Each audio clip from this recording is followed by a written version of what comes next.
Hello guys and welcome back to AppWiz. In today's video, I'm going to show you how to enable dark mode in Fiverr. This is a great way to make your app easier on the eyes, especially if you use it a lot at night. So, without wasting any time, let's get started.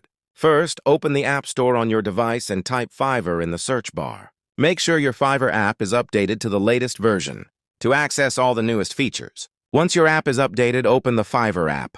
At the bottom right of the screen, tap on your profile. From here, select Preferences, then tap on Appearance. Now you'll see the option to choose between dark mode or light mode. Simply select the one you prefer, and the app will switch instantly. It's that simple. And that's it for today's video. If you found this tutorial helpful, make sure to like this video and subscribe to AppWiz for more tips and tricks. Thanks so much for watching, and I'll see you in the next one.